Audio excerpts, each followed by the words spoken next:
अस्सलाम वालेकुम। News eight 9 में आपको कहेंगे खुशामदीद। मैं हूँ शाइस्ता इकबाल और मैं हूँ गौहर इशरत और मैं हूँ साजिद हसन। न्यूज़ एट 9 में सबसे पहले आपको बताएं कि इमरान खान ने एक बार फिर साबिक वज़ीर-ए-आज़म नवाज शरीफ को निशाने पर ले लिया है।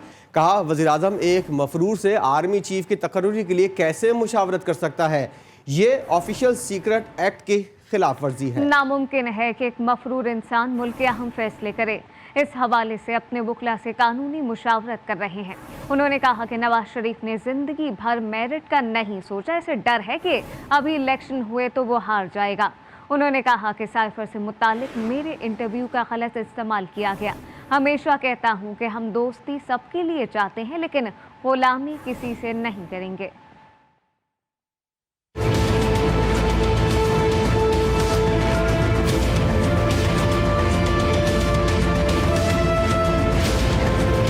शहबाज शरीफ प्राइम मिनिस्टर है, क्या इससे नहीं पता कि इतना सेंसिटिव मामला जो कि आर्मी चीफ की सिलेक्शन का, ये कैसे एक मफरूर उससे कैसे कंसल्ट कर सकता है? ये ऑफिशियल सीक्रेट्स एक्ट की वायलेशन है और इसके ऊपर हम अपने वकीलों से बात कर रहे हैं, हम इसके ऊपर एक्शन लेंगे। सवाल ये है कि क्या वो मफरूर, वो सजाए याफ्ता आदमी जो कि चोरी के पैसे से वहां बैठा हुआ है लंदन में, क्या वो फैसला करेगा ये अहम? क्या उसको पाकिस्तान से प्यार है या उसको कोई स्टेक है पाकिस्तान में? तो मेरिट का सोच ही नहीं रहा, कभी भी नहीं सोचा, सारी जिंदगी मेरिट का नहीं उसने सोचा। जो कभी सिर्फ अपने आप को बचाने के लिए कि क्योंकि अभी इलेक्शन होंगे तो उसको डर है कि वो हार जाएगा, तो लिहाजा वो डिले अब पाकिस्तान के लिए नहीं करा, अपने जात के लिए कर रहा है। हम दोस्ती सबसे करना चाहते हैं लेकिन गुलामी किसी की नहीं करना चाहते। मैंने जो साइफर है नेशनल सिक्योरिटी काउंसिल में रखा हुआ है, पार्लियामेंट में रखा है, सदर ने चीफ जस्टिस ऑफ पाकिस्तान को भिजवाया है, कैबिनेट के अंदर रखा है।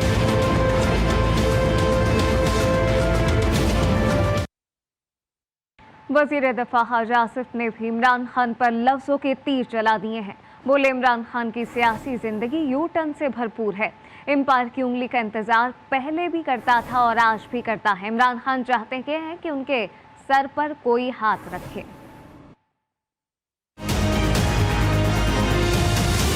उनकी सारी सियासी जिंदगी इमरान खान की जो है वो यू टर्न से भरपूर है और अंपायर की उंगली उठने की इंतजार करता रहा। उसकी सियासत कल भी इस तरह थी, आज भी इस तरह है, आइंदा भी यही रहेगी। साइफर को जो है उसकी बुनियाद बनाया, आज वो कहता है it's behind me, it's all over. No, it's not all over. अब वक्त आया है कि तुम्हारे इस झूठ की वजह से तुम्हारे गिरबान के ऊपर हाथ पड़ना चाहिए इस कौम का भी। वो चाहता है कि उसके सर पे कोई मुल्क से बाहर भी हाथ रखे और मुल्क के अंदर से भी उसके सर पे कोई हाथ रखे ताकि उसकी सियासी दुकानदारी चल सके। अगर परवेज इलाही साहब जो है मोहतरम, उनकी आपकी मर्जी के मुताबिक FIR वहां पे दर्ज नहीं करते, अपनी हुकूमत है, परवेज इलाही की हुकूमत है, उसमें FIR इसकी दर्ज नहीं होती इसकी मर्जी के मुताबिक। ये सारा कुछ करके और बड़ा कंफर्टेबली वो कह रहे हैं कि इट्स बिहाइंड मी।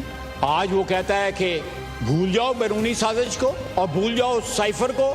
अमेरिका के साथ जो है हम लवी डवी हो गए। चेयरमैन तहरीक इंसाफ इमरान खान की टांगों पर लगने वाली गोलियों के जख्मों का शौकत खानम अस्पताल के डॉक्टर्स की टीम ने मुआयना किया। जख्मों पर दोबारा पट्टी की गई। इमरान खान के हवाले से जारी करदा वीडियो में देखा जा सकता है कि टांगों पर 3 गहरे जख्म लगे हुए हैं जिनका डॉक्टर्स की टीम मुआयना कर रही है। इस्लामाबाद हाई कोर्ट ने वफाकी दाल हुकूमत में रास्तों की बंदी से मुतालिक रिपोर्ट तलब कर ली है। अदालत ने IG इस्लामाबाद को 17 नवंबर को तलब किया है। PTI धरने के खिलाफ ताजरों की दरख्वास्त की समाअत के दौरान रिमार्क्स में चीफ जस्टिस ने कहा कि इस्लामाबाद में कंटेनर्स ऐसे पड़े हैं जैसे कोई और ही हालात हों। कंटेनर्स लगाने के बजाय कोई और तरीका इस्तेमाल करें। अच्छी सी राइट फोर्स क्यों नहीं बनाते। और PTI के जांबाह कारकुन की पोस्टमार्टम रिपोर्ट भी मंजर-ए-आम पर आ गई। वजीराबाद में लॉन्ग मार्च के दौरान फायरिंग से मौजम गोंदल को दाएं आंख के ऊपर गोली लगी। गोली सर की हड्डी तोड़ते हुए दिमाग में जा घुसी। रिपोर्ट के मुताबिक मौजम की मौत फौरी तौर पर हो गई थी। ताहम इस बात का तयन नहीं हो सका है कि मौजम को लगने वाली गोली मुल्जिम नवीद की पिस्तौल से चलाई गई थी। लॉन्ग मार्च इस्लामाबाद में दीगर सूबों से मंगवाए गए पुलिस एहलकार मुश्किलात का शिकार हैं। खास तौर पर सिंध से आए पुलिस एहलकार जिनका कोई पुरसाने हल नहीं, ना पहनने को गर्म कपड़े हैं, ना ही रहने के लिए कोई खास इंतजाम किया गया है। जबकि मुतादिद अहलकार सर्दी की वजह से बीमार भी पड़ने लगे हैं। इस हवाले से मज़ीद बताएंगी हमारी नुमाइंदा आसिया कौसर मौजूद है। जी आसिया, बताइएगा। हाँ जी बिल्कुल, लॉन्ग मार्च के पेश नज़र जहाँ पर FC रेंजर्स और दीगर सूबों से पुलिस की भारी नफरी इस्लामाबाद में तलब की गई थी, वहीं पर जो है वो सिंध पुलिस की भी भारी नफरी इस्लामाबाद में जो है वो लॉन्ग मार्च के दौरान वफाकी दारुल हुकूमत की सिक्योरिटी के लिए जो है वो तलब की गई थी। 2000 के करीब जो है वो सिंध पुलिस की नफरी इस्लामाबाद में मंगवाई गई, जिसमें से 1500 से ज़ायद अहलकार जो हैं वो वापस सिंध रवाना हो चुके हैं, जबकि 500 अहलकार इस वक्त भी इस्लामाबाद में ड्यूटी पर मामूर हैं। अगर हम बात करें मसाइल की, तो सिंध पुलिस जो नफरी यहाँ पर तैनात की गई है इस्लामाबाद में, उनको काफ़ी सारे मसाइल का जो है वो सामना करना पड़ रहा है, क्योंकि इस बढ़ती सर्दी की वजह से ना तो सिंध पुलिस अहलकारों के पास गर्म कपड़े मौजूद हैं और ना ही उनके पास जो है वो कोई जहां पर उनको रिहाइश दी गई है वहां पर कोई हीटिंग सिस्टम भी मौजूद नहीं है। यहाँ मैं आपको ये भी बताऊं कि सिंध पुलिस की जो नफरी तलब की गई थी, उनको F9 में जो है F9 पार्क के अंदर जो है वो रिहाइश दी गई है, जहाँ पर हीटिंग सिस्टम मौजूद नहीं है। यहाँ मैं आपको ये भी बताऊँ उनके सिंध पुलिस को जो है वो ट्रेनिंग सेंटर से डायरेक्ट यहाँ पर इस्लामाबाद में बुलाया गया था, ना तो वो अपने गर्म कपड़े जो है वो साथ ला सके, ना ही जो है वो अपने कोई गर्म बिस्तर यहाँ पर अपने साथ ला सकें। और अगर हम बात करें इस्लामाबाद पुलिस की और इस्लामाबाद पुलिस के इंतजामात की, तो उनके हवाले से भी ये सवाल पैदा होता है कि क्या पुलिस की जो नफरी बाहर से तलब की गई थी, उनके लिए क्या इंतजामात किए गए हैं, और जो बजट जो है वो इनके लिए अनाउंस किया गया था लॉन्ग मार्च की सिक्योरिटी के लिए, उसका कहाँ पर इस्तेमाल किया गया है, और पुलिस एहलकारों के लिए बेहतर इंतजामात क्यों नहीं किए गए। हकीकी आज़ादी मार्च में शिरकत के लिए बलूचिस्तान के खिलाड़ियों ने तैयारियां मुकम्मल कर ली हैं। खुसूसी कंटेनर में तैयार कर लिया गया है। पार्टी के सूबाई सदर और मरकजी रहनुमा कोयटा से इस्लामाबाद तक का 700 किलोमीटर का तवील सफर कंटेनर पर तय करेंगे। देखते हैं मोहम्मद फैजान खान की रिपोर्ट। कोयटा में कप्तान के दीवाने हकीकी आज़ादी लॉन्ग मार्च के लिए सरगर्म हो गए। कोयटा में खिलाड़ियों का जोश और खरोश उरूज पर पहुंच गया है। PTI बलूचिस्तान के रहनुमा सादिक आगा ने 700 किलोमीटर तवील सफर सूबाई सदर के हमरा करने के लिए कंटेनर तैयार कर लिया। बलूचिस्तान से कासम खान सूरी हमारे सूबाई सदर है, उसके साथ मिल के इकट्ठे यहाँ से हम लोग जाएंगे और इस्लामाबाद की तरफ हम लोग अपना मार्च करेंगे। खान साहब के इस हकीकी आज़ादी मार्च में शिरकत करेंगे। सादिक आगा कहते हैं, करप्शन और हकीकी आज़ादी हासिल करने के लिए कंटेनर पे आने वाले तमाम अखराजात ज़ाती तौर पे अदा कर रहा हूँ। ये जितने हम लोग खर्चे कर रहे हैं सिर्फ हक और सच और इंसाफ के लिए कर रहे हैं। हम चाहते हैं कि हमारे आने वाली नस्लें इस चीज़ से जो है ना, इस करप्शन से महफूज रहे। और ख़ान साहब जिस चीज़ के लिए निकले हैं, जो ख़ान साहब का नज़रिया एक सोच है, हम ख़ान साहब के सोच और नज़रिए के साथ हैं। बलूचिस्तान से भी PTI कारकुनान हकीकी आज़ादी मार्च में शिरकत के लिए जल्द कोयटा से रवाना होंगे। कैमरामैन फतेह मोहम्मद के साथ Mohammad Faizan Khan, GTV news Quetta. Dasu dam पर चीनी काफिले पर हमला करने वाले दहशतगर्दों का अंजाम तय हो गया। 2 मुल्ज़मान को 13 मरतबा सजाए मौत सुनाई गई। दफ़ा 302 के तहत उम्र कैद के साथ मुजरिमों को 15 लाख रुपए जुर्माना भी अदा करना होगा। इस्लामाबाद से देखते हैं ये रिपोर्ट।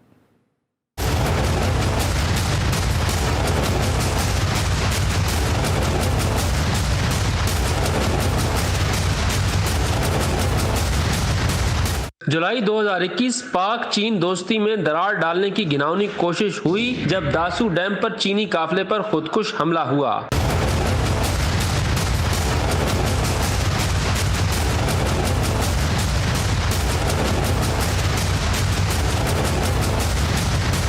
एबटाबाद की इंसदाद दहशतगर्दी अदालत ने केस का फैसला सुना दिया। 2 मरकजी मुल्जिमान को 13 मरतबा सजाए मौत की सजा सुनाई गई। सजा पाने वालों में मोहम्मद हुसैन उर्फ जवान मामा और मोहम्मद अयाज उर्फ जांबाज शामिल हैं। सजाए मौत ही नहीं, दोनों मुजरिमान को सजाए मौत से कबल 14 साल कैद बामुशक्कत और 15 लाख रुपए जुर्माना भी देना होगा। केस से जुड़े दीगर 4 मुल्जिमान को इश्तिहारी करार दिया गया। उनकी अफगानिस्तान में मौजूदगी की इत्तलात भी हैं।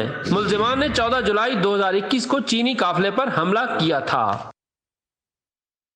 2021 में हुए दासू दहशतगर्द हमला केस के फैसले पर तर्जुमान दफ्तर खारिजा ने कहा है कि हमने मुतालिक अदालत के जरिए सुनाए गए फैसले और मकामी पुलिस की तरफ से जारी करदा तफसीलात नोट कर ली हैं। दासू हमला केस में फाल तफ्तीश, इस्तिगासा और फैसले ने एक बार फिर इंसदाद दहशतगर्दी के लिए पाकिस्तान के पुख्ता अज़्म का इजहार किया। ऐसे वाले से मजीद जानने के लिए हमने राब्ता के नुमाइंदा खुसूसी मतीन हैदर से।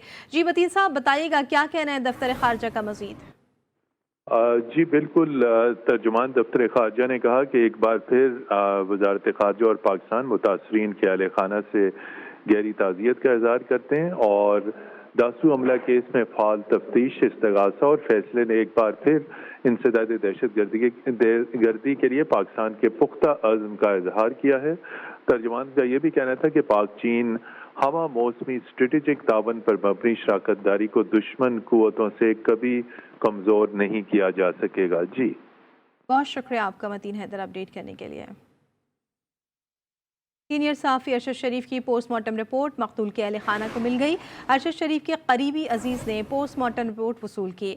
रिपोर्ट 6 सफ़ात पर मुश्तमिल है। इस्लामाबाद हाई कोर्ट ने पोस्टमार्टम अहल खाना को ना देने का नोटिस लिया था। 3 निशानात गोलियों के पाए गए हैं जिस्म पर। इसके अलावा ज़राए का यह भी कहना है कि पोस्टमार्टम रिपोर्ट कल हाई कोर्ट में पेश की जाएगी। मारूफ एंकर अरशद शरीफ की मैयत के पिम से तस्वीर लीक होने के मामले पर इंक्वायरी कमेटी के इजलास में कैमरामैन ने बयान रिकॉर्ड करा दिया। ज़राए के मुताबिक कैमरामैन ने बताया कि पोस्टमार्टम के दौरान तमाम मेडिकल बोर्ड को मोबाइल फ़ोन अंदर ले जाने की इजाज़त नहीं थी। हाई प्रोफाइल केस होने के बायस तस्वीर DSLR पर ली गई। तस्वीर बनाने के बाद कैमरा बोर्ड के सरबराह को दिया था। कुछ तस्वीर वही हैं जो कैमरे से ली गई। तस्वीर लीक कैसे हुई इल्म नहीं। इजलास में पोस्टमार्टम टीम और दीगर ने बयानात रिकॉर्ड करवाए। करंट तफ्तीशकार मिसेस एन मैकॉरी का कहना था कि अरशद शरीफ के कत्ल की मुकम्मल तफ्तीश करके हक़ाइक़ सामने लाएंगे। कराची में सुरजानी टाउन के इलाके सायरा बीबी गोट में तजावुज़ात के खिलाफ ऑपरेशन के दौरान एंटी इंक्रोचमेंट सेल की टीम पर हजूम ने हमला कर दिया। हमले के नतीजे में मुख्तार कार जाबहक समेत शावल ऑपरेटर भी जख्मी हुआ। पुलिस ने वाक़े की तहकीकात शुरू कर दी है। रिपोर्ट करेंगे ज़ुहैब जिएजा।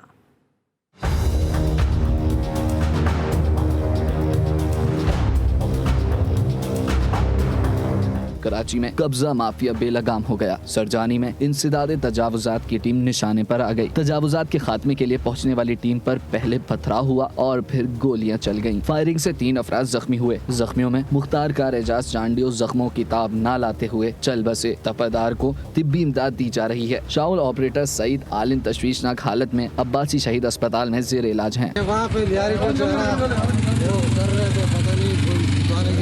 कब्जा किया हुआ था और उसके साथ बात भी हो रहा था। बात के साथ भी जो बहुत सारे निकल आए, उसके साथ बात हो गई। गिराना जब शुरू हो गया, दान फेयरिंग शुरू हो गया। वज़ीर आला सिंध सैयद मुराद अली शाह ने इंसदाद तजावुजात टीम पर हमले का नोटिस ले लिया। फौरी तौर पर कमिश्नर कराची से रिपोर्ट तलब कर ली है। जाबहक मुख्तार कार के अहले खाना से ताज़ियत का इजहार किया। वज़ीर आला सिंध ने IG पुलिस कराची को लैंड माफिया के खिलाफ भरपूर कार्रवाई की हिदायत भी कर दी है। Zuhaib Jeddah, GTV Karachi. Welcome back. आलमी माहौलियाती तब्दीली में पाकिस्तान का हिस्सा तो 1% से भी कम है, मगर पाकिस्तान का शुमार दुनिया के उन 10 ममालिक में होता है जो आलमी माहौलियाती तब्दीली से सबसे ज़्यादा मुतासिर हो रहे हैं। अरकान पार्लियामेंट क्या सोचते हैं, आइए आपको सुनवाते हैं। आलमी बैंक की रिपोर्ट के मुताबिक आइंदा 7 बरस में पाकिस्तान को आलमी माहौलियाती तब्दीली से निमटने के लिए 340 अरब से ज़ायद की रकम दरकार होगी। हालांकि आलमी माहौलियाती तब्दीली में पाकिस्तान का हिस्सा 1% से भी कम है। क्या पाकिस्तान इस मामले पर आलमी बरादरी के सामने अपना मौक़िफ़ सही मानों में रख पा रहा है? आइए अरकान पार्लियामेंट से जानते हैं।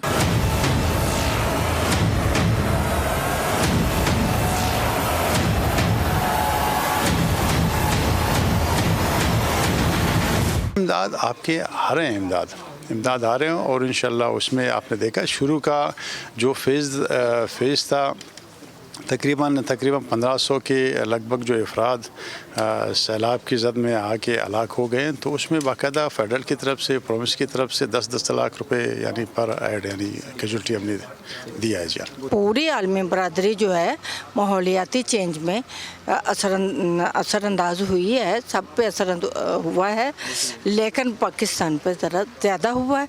और इन लोगों ने जिस हद तक भी हुआ हम लोगों को हेल्प आउट भी किया और इनकी हर तरह की जो इमदाद और प्रोमिसेस हैं इंटरनेशनल लेवल पे, उसके भी प्रोमिसेस हमारे साथ हैं, पाकिस्तान के साथ हैं। बहुत ही अफसोसनाक बात है कि पाकिस्तान में ये ऐसी एक PTI जैसी पार्टी जो है वो ऑपोजिशन में है या सड़कों पे है, इनका सिर्फ पावर ग्रैबिंग पे फोकस है, फ्लड विक्टिम्स पे नहीं है। लेकिन मैं समझती हूँ कि हर रोज़ मीडिया को भी इस बात को बार बार याद कराना चाहिए अवामी नुमाइंदों को कि सबसे ज़्यादा इम्पोर्टेंट जो हैं वो अवाम के लिए, फ़िलहाल अवाम के लिए उनकी ज़रूरियात है। अरकान पार्लियामेंट का कहना है कि पाकिस्तान तो अपना मौक़िफ़ सही मानों में आलमी बरादरी के सामने रख रहा है, मगर अभी तक आलमी बरादरी पाकिस्तान की इमदाद में ज़्यादा संजीदगी नहीं दिखा रही। कैमरामैन मोहम्मद अकरम के साथ सौले अब्बासी, GTV, इस्लामाबाद। कराची के एक्सपो सेंटर में कल से शुरू होने वाली दिफाई नुमाइश आइडियाज़ के हवाले से ट्रैफिक पुलिस ने रूट प्लान जारी कर दिया है। 18 नवंबर तक जारी रहने वाली 4 रोज़ा नुमाइश का इफ्तिताह वज़ीर-ए-आज़म शहबाज शरीफ करेंगे। ट्रैफिक प्लान के मुताबिक आज रात 12 बजे से सुबह 4 बजे तक मुख्तलिफ सड़कें बंद रहेंगी। ट्रैफिक पुलिस के मुताबिक एयरपोर्ट जाने वाले शहरी यूनिवर्सिटी रोड और कोरंगी रोड इस्तेमाल करें।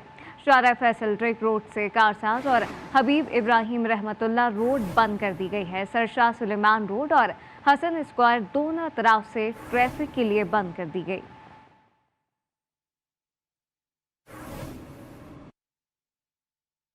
कराची में बल्दियाती इंतखाबात में ताख़ीर से मुतालिक केस में सिंध पुलिस और रेंजर्स की जमा कराई गई रिपोर्ट सामने आ गई।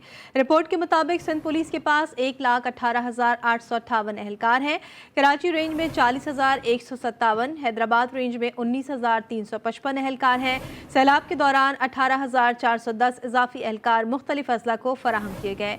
इन हालात में कराची के तमाम पोलिंग स्टेशन को सिक्योरिटी नहीं दी जा सकती। रिपोर्ट के मुताबिक रेंजर्स के पास 24,920 एहलकार हैं। 10,000 से जायद रेंजर्स एहलकार इस्लामाबाद में ड्यूटी सर अंजाम दे रहे हैं। 14,000 से जायद एहलकार कराची डिवीजन, 1,500 हैदराबाद, 9,000 एहलकार अंदरूनी सिक्योरिटी पर तैनात हैं।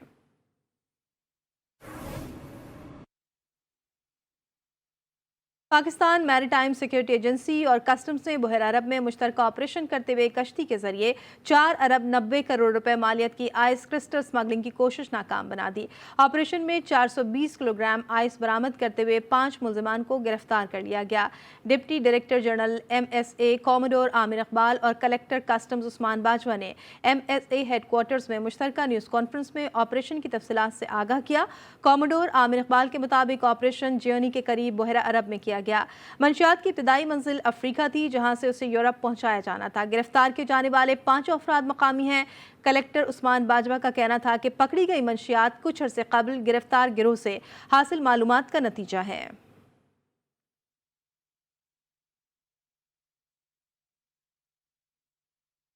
पाकपतन में 2 नवंबर को होने वाली तिहरे कत्ल की वारदात के नामजद मुलजमान गिरफ्तार न हो सके। पुलिस की नाक़िस कारकर्दगी पर मक़तूलीन के बुरसा ने लाहौर चेयरिंग क्रॉस पर एहतजाजी मुजाहिरा किया।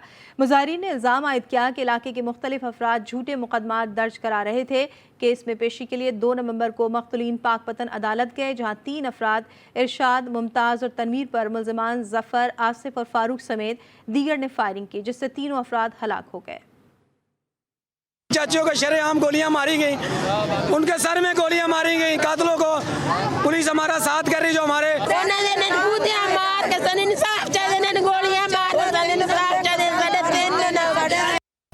Welcome back. इंडोनेशिया के जजीरे बाली में अमरीकी सदर बाइडन और चीनी सदर शी जिनपिंग की अहम मुलाकात हुई। अमरीकी सदर बाइडन ने कहा कि चीन और अमरीका मुकाबले को तसादुम में बदलने से रोक सकते हैं।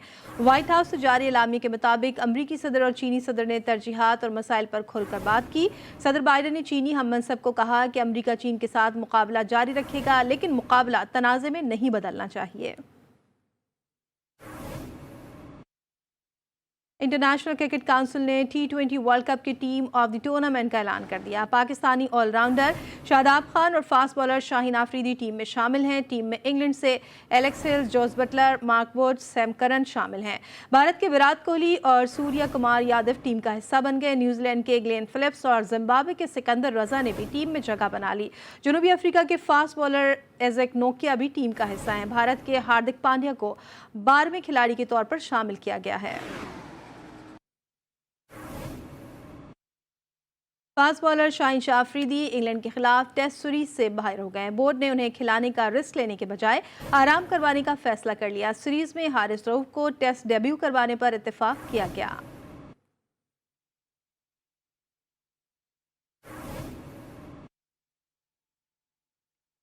और अब आपको बताएं कि सरगोदा में इंज़मामुल हक की बेटी उमैमा हक की शादी की तकरीबात का आगाज़ कर दिया गया है।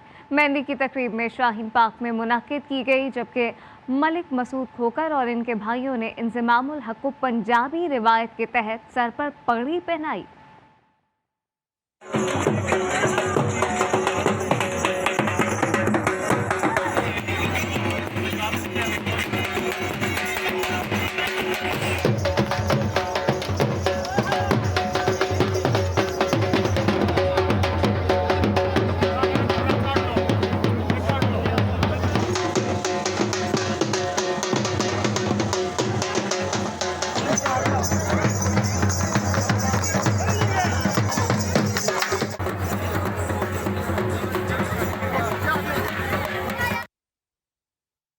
कुछ बात होगी मौसम की। मुल्क के बालाई इलाकों में बर्फबारी का सिलसिला जारी है। स्कर्दू, अस्तोर, मालम जब्बा और कालाम के पहाड़ों ने सफ़ेद चादर ओढ़ ली है, जबकि ज़ियारत का दर्जा हरारत नुक्ता इंजमात से नीचे गिर गया है।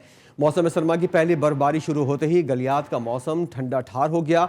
छांगला गली में 3 इंच के करीब बर्फबारी रिकॉर्ड की गई, जबकि कश्मीर, पंजाब, पख्तूनख्वा, गिलगित बल्तिस्तान और शुमाली बलूचिस्तान में तेज़ हवाओं के साथ गरज चमक के साथ बारिश हुई है।